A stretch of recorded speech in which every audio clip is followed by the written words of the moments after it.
నియోజకవర్గం దుద్యాల మండలం లగచర్ల హకీంపేట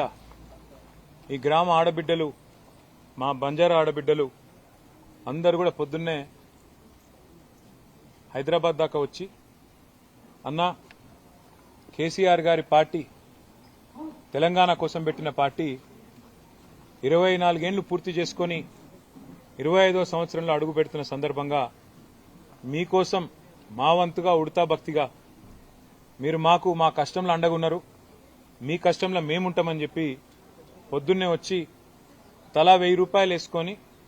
1 లక్ష రూపాయల చెక్కు నా చేతికిచ్చి ఇది మా తరపున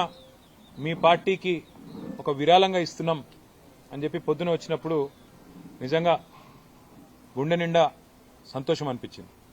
ఎందుకంటే వాళ్ళు పడ్డ కష్టం మామూలు కష్టం కాదు. 40 మందిని రైతులను, అందులో గిరిజనులు ఉన్నారు, ఎస్సీలు ఉన్నారు, బీసీలు ఉన్నారు, అందరూ ఉన్నారు, ఓసీలు కూడా ఉన్నారు, అందరూ ఉన్నారు. 40 మందిని జైల్లో పెట్టి పూర్తి స్థాయిలో వారిని చిత్రహింసలు చేసి ఒక మనిషి ఎన్ని రకాలుగా శారీరకంగా చిత్రవదలు చేసే అవకాశం ఉంటుందో అన్ని రకాలు చేసి ఆఖరికి హిరియా నాయక్కు ఛాతీల నొప్పి వస్తుంది, గుండె నొప్పేమో సార్ అంటే పశువును గుంజుకపోయినట్టు బేడీలేసి తీసుకుపోయి ఆఖరికి మంచం మీద కూడా నికృష్టమైన ఈ ప్రభుత్వం మంచం మీద కూడా సంఖ్యలతో బంధించింది. ఇవన్నీ చూసిన తర్వాత వాళ్ళు పడ్డ బాధ, ముఖ్యంగా మా ఆడబిడ్డలు భర్తలేమో కేసుల భయానికి అటు ఇటు చెల్లా చెదురైనరు. ఎందుకంటే ఎవరి మీద పడితే వాళ్ళ మీద ఇష్టం వచ్చిన కేసులు. పాపం వాళ్ళ ఇళ్లలో ఉండే ఆడబిడ్డల మీద దాడి చేసి దారుణాతి దారుణంగా కిరాతకంగా నికృష్టమైన పనులు, మానవ మృగాల మాదిరిగా రేవంత్ రెడ్డి ప్రైవేట్ సైన్యంలాగా పనిచేస్తున్న కొంతమంది పోలీసులు వాళ్లను మొలెస్ట్ చేసినారు, అసభ్యంగా ముట్టినారు, అసభ్యంగా ఆడకూతుళ్ల మీద సొంత చెల్లెళ్ళు, సొంత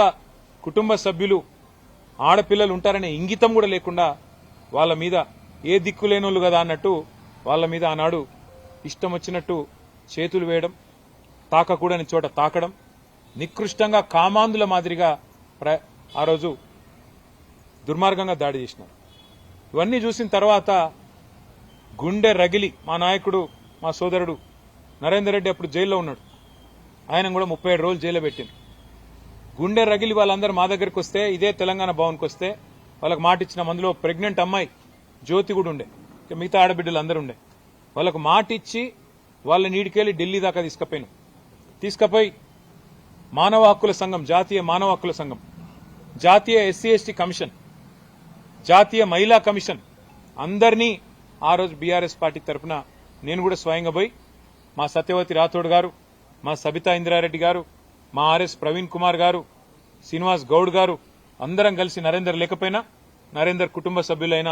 మా లగచర్ల హకీంపేట ఆడబిడ్డలకు జరుగుతున్న అన్యాయాన్ని దేశం దృష్టికి తీసుకురావాలని చెప్పి ఆడికి పోయినాక మానవ హక్కుల కమిషన్ మాకు మాట ఇచ్చింది, మేము తప్పకుండా విచారిస్తామని. మరి ఇచ్చిన మాట ప్రకారం ఇవాళ దేశంలో ఇంకా న్యాయం బతికే ఉన్నది, దేశంలో ధర్మం బతికే ఉన్నది, ఇంకా మానవత్వం కూడా మిగిలే ఉన్నది అనే విధంగా వాళ్ళు నిన్న ఇచ్చిన రిపోర్టు మాతో పాటు మా ఆడబిడ్డలందరికీ కూడా ఎంతో కొంత ఉపశమనం కలిగించిందేమో నేను అనుకుంటా ఉన్నాను.